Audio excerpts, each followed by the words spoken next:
आज ना एक काम करते हैं, जिस चीज़ पे हमें सबसे ज़्यादा कन्फ्यूजन होता है ना, उसी टॉपिक को टैकल करते हैं। And that question that bothers so many of us is when to sell a stock. इसके लिए हम पीटर लिंच जो मेन तीन रीजंस होते हैं उनके जो जिस वजह से वो बोलते थे अब स्टॉक बेचना चाहिए, हम वो डिस्कस करेंगे। एंड साथ ही साथ मैं आपको मतलब थोड़ा अपना भी टेक बताती रहूँगी,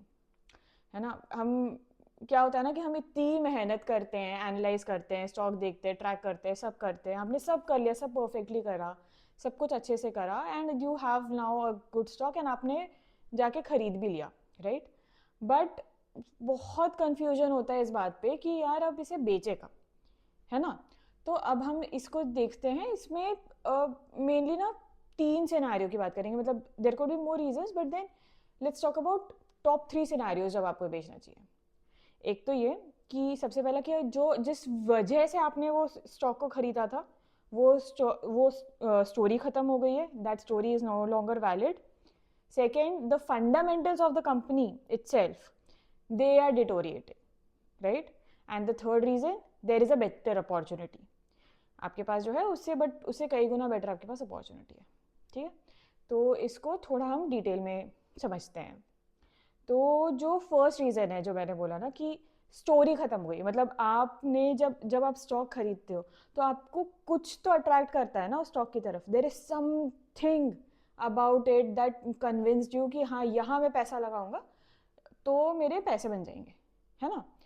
अब let's say I give you an example कि एक जैसे कि एक कंपनी है जो बहुत बढ़िया लेगिंग्स बनाती है, एंड आपने आसपास अपने देखा all the women around you are purchasing those leggings and they are like great excellent quality, मतलब किसी को कोई कंप्लेंट नहीं है, सब वहीं जा रहे हैं खरीदने के लिए, करेक्ट। तो आपको लगा, फिर उसके बाद में आपने कंपनी को एनालाइज किया, ट्रैक किया, आपने खरीदा, all good. But then what happens is there is a shift. What is the shift? Suddenly वो लेगिंग की क्वालिटी गड़बड़ होने लग गई है। जो स्टिचिंग है ना वो आजकल जल्दी उधड़ रही है, जो फैब्रिक है वो आजकल वो लोग पतला यूज करने लग गए। ऐसा जब हो रहा है तो आपका पहले क्या कन्विक्शन था? Because the leggings are excellent and that is why every one is purchasing, and इसीलिए आपने उस स्टॉक में पैसा लगाया था। But when you start noticing this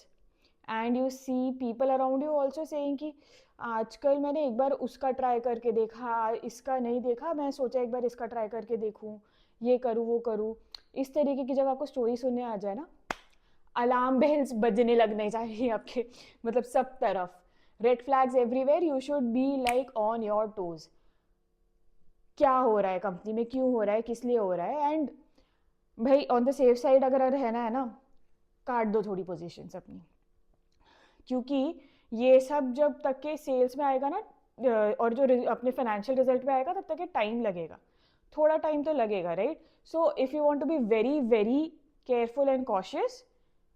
का अपना थोड़ा तो अपने पोजीशंस को कम कर लो, और otherwise you see wait for the result and see कि इम्पैक्ट क्या आ रहा है, मैनेजमेंट का इसके ऊपर क्या कहना है। You can ask the management और maybe somebody else will ask the question कि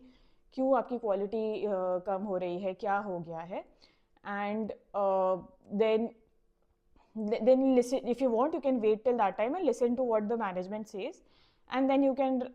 act accordingly कि अगर आपको उनका रीजनिंग जस्टिफाइड लगता है तो ठीक है, दे सेइंग कि नहीं नहीं हमारी इस क्वार्टर में ही थोड़ा डिप हो गया था, but we have realized it, हमें फीडबैक आ गया है और हम अभी वापस से we are going back to our normal standards जो हमारे पहले थे उस पर, तो ठीक है fine. But yeah you can, मतलब there is no harm in अपना थोड़ा पोजीशन करने, क्योंकि जो ग्राउंड पे जो कस्टमर को जो पता चलता है ना वो सबसे पहले पता चलता है, उसके बाद में कहीं जाके कोई एनालिस्ट को पता चलेगा, कोई मैनेजमेंट को पता चलेगा, किसी को पता चलेगा। सबसे पहले ना कस्टमर बोलता है कि भाई गड़बड़ है, और वो इधर उधर अपनी नज़र दौड़ाने लग जाते। सिमिलरली आप सोच लो कि आपने कोई मसाले की कंपनी में इन्वेस्ट करा जो मसाले बना रही है, and then you started noticing कि आजकल वो खुशबू वो स्वाद नहीं आ रहा है उस मसालों में, तो भाई red flags, you have to start rethinking कि भाई ये इसमें इस स्टॉक में मुझे रहना है कि नहीं रहना है, राइट। या So this is your first reason, primary reason. Always remember, in fact note down somewhere यहाँ कि आपने ये स्टॉक खरीदा ही क्यों था, और वो रीज़न अगर वैलिड नहीं है किसी भी टाइम पे, स्टार्ट थिंकिंग कि भाई ये स्टॉक से अब निकलना कैसे है ना। और मतलब थोड़ा तो मतलब मैं तो निकल ही जाती हूँ अगर मेरे को लगता है कि भाई अब वो मैनेजमेंट का वो विजन नहीं रहा, या वो उस तरफ उनका मतलब कहीं वो और फोकस कर रहे हैं, मैंने जिस वजह से उसमें इन्वेस्ट किया था अब वो रीज़न नहीं रहा, तो मैं तो थोड़ा अपना निकल लेती हूँ, है ना। दूसरी चीज़ ये कि फंडामेंटल्स कंपनी के ख़राब हो रहे हैं, है ना। अब आपको चलिए देखिए, हर चीज़ में ना आपको एकदम ऐसे, शायद आप कस्टमर नहीं हो, आपको हर चीज़ में ऐसे पता नहीं चल पाता है कि क्या हो रहा है प्रोडक्ट के साथ में, राइट। सो आपको रिजल्ट में पर दिखता है, रिजल्ट में कुछ कुछ रेड फ्लैग्स दिख रहे हैं। क्या हो गया, जैसे कि जिस रेट से पहले कंपनी के सेल्स ग्रो कर रहे थे ना, अब उस रेट से नहीं कर रहे। लेट्स से कि पहले कंपनी आराम से अपना 30% कैगर पे ग्रो करे जा रही थी, एवरी क्वार्टर सेम रिजल्ट, भाई बढ़िया चल रही है, कोई दिक्कत नहीं आ रही। And but then there was a drop, एक क्वार्टर में सडनली सेल्स ग्रोथ हो गई कंपनी की 10%। अगेन घंटी बज जानी चाहिए कि सेल्स कैसे कम हो गई, क्या हो गया ऐसा, क्यों हो गया ऐसा। In this case I would say go and listen to the management, what are they saying, क्या रीज़न था। कभी कभी एक क्वार्टर ख़राब हो जाता है, कोई बड़ी बात नहीं है उसके लिए, कुछ कुछ भी हो सकता है ना, बहुत सारी चीज़ें हो सकती है। हाँ, at that time you have to see कि कंपनी में कुछ स्ट्रक्चरल प्रॉब्लम था बिजनेस में कि टेम्परेरी प्रॉब्लम है ना। जैसे कि हम बात करें, इलेक्ट्रॉनिक्स रिटेलर है कोई, ठीक है, इलेक्ट्रॉनिक्स का कोई रिटेलर है, अब बढ़िया चल रहा था, बढ़िया काम कर रहे थे, दुकान पे दुकान खोल रहे थे, जो पुराने स्टोर थे उसमें भी सेल बढ़िया चल रही है, हाँ, और जो नए स्टोर खोलते जा रहे हैं बढ़िया, सब बढ़िया काम चल रहा है। पर इलेक्ट्रॉनिक्स का स्टोर का अगर आपको पता है तो वो उनका ना मैक्सिमम जो रेवेन्यू आता है ना, वो गर्मियों के सीजन में आता है, क्योंकि उस टाइम पे एसी बिकते हैं, उससे उनका मैक्सिमम रेवेन्यू आता है। एंड लेट्स से कि एक साल गर्मी पड़ी ही नहीं, बहुत कम देर के लिए गर्मी पड़ी, तो क्या होगा, कुछ नहीं, सेल्स ड्रॉप होंगी। But is this like a structural problem in the entire industry? No, it is one quarter का प्रॉब्लम। येस, वो one quarter is very important for the company, so you have to continue tracking, continue asking the management कि आप क्या कर रहे हो, आपके पास अभी जो अनसोल्ड इन्वेंट्री है उसका क्या कर रहे हो, आप डिस्काउंट दे रहे हो क्या, what is it that you are doing, margin पे इम्पैक्ट आएगा क्या। हाँ, ये बहुत सारे आपके पास क्वेश्चंस होने चाहिए उस टाइम पे कि हाँ, कि नॉर्मल कॉमन सेंस वाली, राइट, यही सारी बातें आप समझना चाहोगे मैनेजमेंट में, तो ये सारी बातें आप उनसे समझने की कोशिश करोगे, एंड फिर देखोगे कि आप उन आंसर से सेटिस्फाइड हो कि नहीं। Do you think this is like a very very structural problem जिसकी वजह से आगे जाके दिक्कत बढ़ सकती है, और ये हमेशा रहेगी इस कंपनी में प्रॉब्लम, या फिर टेम्परेरी प्रॉब्लम है। What could be like a temporary, like a more permanent problem is कि जैसे इंडस्ट्री में कुछ दिक्कत हो गई ना, जैसे किसी कोई कोई उनको रॉ मटेरियल चाहिए, हाँ, उस कंपनी को, और उसके ऊपर ड्यूटी बहुत बढ़ा दी गवर्नमेंट ने एकदम से, तो क्या होगा, सीधे सीधे उनके मार्जिन पे इम्पैक्ट आएगा। Let's say it is also possible कि वो कस्टमर्स को पास ऑन कर दे, बट हो सकता है धीरे धीरे पास ऑन करे, तो कुछ टाइम का पेन रहेगा डेफिनेटली मार्जिन पे, तो वो कितने टाइम का रहेगा वो आपको समझना पड़ेगा ना। ये सारी चीज़ें हैं कि हेडविंड्स अगर आ गई हैं, जैसे टू व्हीलर फोर व्हीलर में तो समझना बहुत ही आसान है, उनकी सेल्स ड्रॉप हो गई, अगर लोगों के पास में पैसा नहीं है अगर टू व्हीलर फोर व्हीलर खरीदने का, तो फिर वो नहीं खरीदेंगे, एंड उसमें डिप आएगा, then there is like a structural problem, right, ये साइक्लिकल भी होते हैं ये, तो आप समझ जाओ कि भाई अभी इनमें घुसने का मतलब नहीं है, अभी इनसे दूर दूर ही रहें तो ठीक है। So that is again like another fundamental problem. What else could be like a fundamental problem? Company grow कर रही है, बट कैसे ग्रो कर रही है, बहुत सारा कर्जा उठा के कर रही है, इन द सेंस, मतलब जैसे कि आप समझो कि कोई फास्ट फूड चेन है ना, फास्ट फूड चेन है, बट वो ग्रो करते जा रहे हैं, बट कैसे ग्रो कर रहे हैं, उन्होंने बहुत सारा लोन उठा लिया, और क्या कर रहे हैं कि लोन उठा के ब्रांचेस खोले जा रहे हैं। तो अगर लोन उठा के आप धड़ाधड़ ब्रांचेस खोलते जाओगे तो ऑब्वियस है ना कि सेल्स तो बढ़ेगी, बट उसके साथ में आप उसका इंटरेस्ट पे कर रहे हो, जो आपके एग्जिस्टिंग स्टोर है उनमें कोई ढंग की सेल नहीं आ रही है, हाँ, और जो नए स्टोर हैं वो भी इतना अच्छे से परफॉर्म नहीं कर रहे हैं, चलो एक बार के लिए तो डेफिनेटली सेल्स में पुश आएगा और आप करोगे, बट वो कंटिन्यूड ग्रोथ के लिए यू नीड योर एग्जिस्टिंग, जो आपके जो सारे के सारे जो भी फूड के जो भी आपकी दुकानें हैं वो भी अच्छे से चले, तभी तो आप उनका पैसा, उससे जो पैसा जनरेट होगा उनसे आगे का आप ग्रोथ फंड कर पाओगे। ऐसे कर्जा उठा उठा के तो चलते ही रहेगा और फिर one fine day you will be like okay हो गया, अब स्टोरी खत्म, है ना। This could be like another problem, so you have to like pay attention to कि ग्रोथ ये ला कैसे रहे हैं, and obviously like earnings margin में इम्पैक्ट है, that is another thing that you have to look at, कि operating margin कहीं स्क्वीज तो नहीं होते जा रहा कंपनी का, हाँ, कि पहले मतलब ग्रो तो कर रहे हैं बट डिस्काउंट दे दे के ग्रो कर रहे हैं बढ़िया से, जैसे कि वो अपने इलेक्ट्रॉनिक स्टोर का वो एग्जांपल दिया था ना अभी, तो उसमें वो क्या कर रहे हैं कि वो उनकी सेल्स तो बढ़िया हो रही है, पर अब वो क्या कर रहे हैं, वो डिस्काउंट दे रहे हैं, कंपटीशन को काटने के लिए डिस्काउंट दे रहे हैं, और उसकी वजह से उनके मार्जिन स्क्वीज हो रहे हैं, मार्जिन स्क्वीज हो रहे हैं तो क्या नीचे आपका इम्पैक्ट आएगा, आपके अर्निंग्स पे इम्पैक्ट आएगा, प्रॉफिट पे इम्पैक्ट आएगा, है ना। फाइनली तो प्रॉफिट मैटर करता है ना, कि प्रॉफिट कितना आ रहा है, सेल्स तो ग्रो कर रही जा रही है आपकी, क्योंकि आप डिस्काउंट दे के बेच रहे हो, उसमें कौन सी बड़ी बात है, ठीक है। तो ये हो गई, ये अगर ऐसी ऐसी इस तरीके की अगर फंडामेंटल प्रॉब्लम्स है, कुछ स्ट्रक्चरल प्रॉब्लम हो रही है बिजनेस में, then you have to red flag red flag red flag and get out भाई, क्यों क्यों क्यों रहना है ऐसी जगह पे, क्यों किसके लिए रहना है ना। ठीक है, तीसरी चीज़ ये कि अगर आपको एक बहुत ही अच्छी अपॉर्चुनिटी सामने दिख रही है, हाँ, करेंटली आप ऐसी कंपनी में you wanted to play safe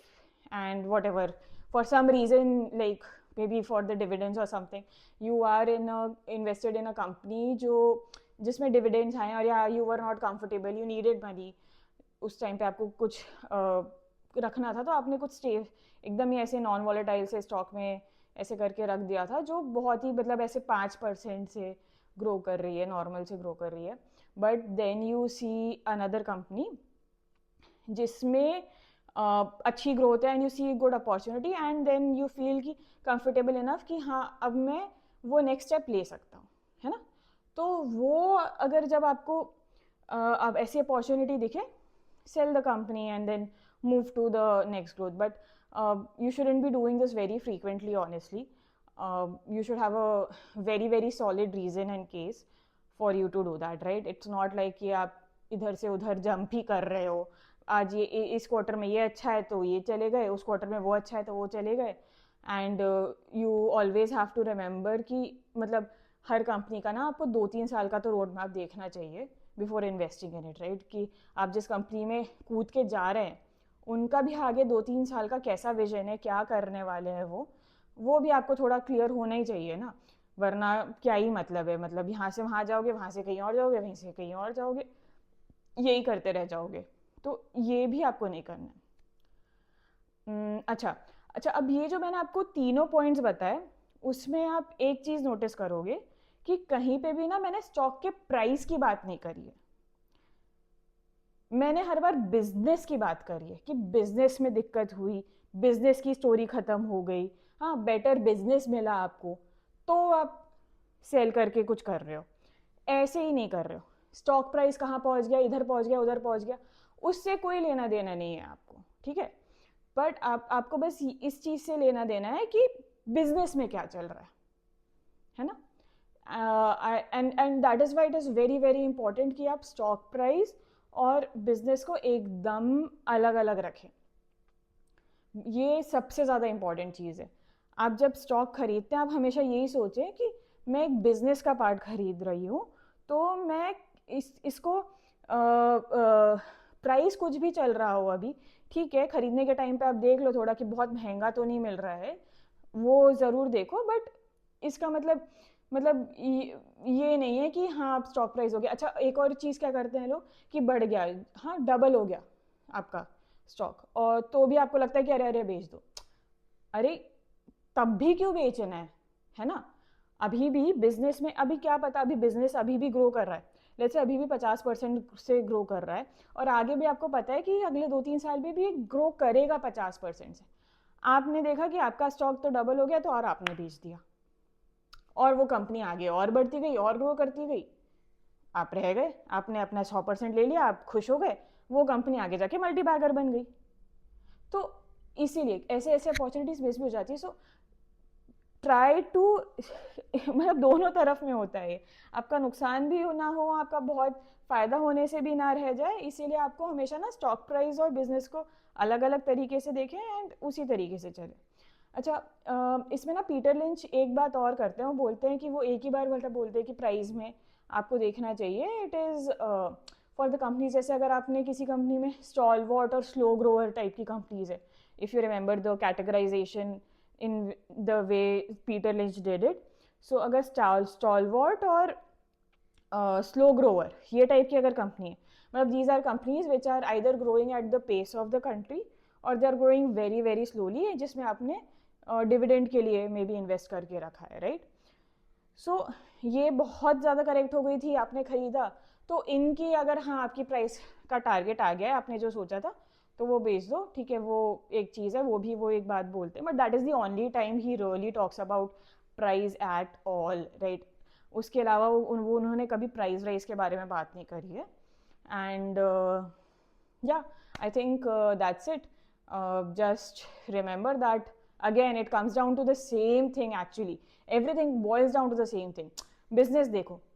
ऐसे ही सोचो, स्टॉक खरीद रहे हो तुम, बिजनेस का एक पार्ट खरीद रहे हो, तो तुम उसको बिजनेस की तरह देखो, उसको लॉजिकल देखो, समझो, मैनेजमेंट का रीजनिंग समझो, सही लगता है इन्वेस्टेड रहो, नहीं लगता है निकल जाओ, simple, it's very simple. Stock price को देख के खरीदने बेचने की कोई ज़रूरत नहीं। बिजनेस देखो एंड उसके बेसिस पे डिसाइड करो। I think that's it for today's video. And if you like such content, जिसमें आपको शोर से हटके थोड़ा स्टॉक्स के बारे में और पैसों के बारे में सोचते कैसे हैं ये जानने में आपको दिलचस्पी हो, तो please consider subscribing to my channel. Thank you.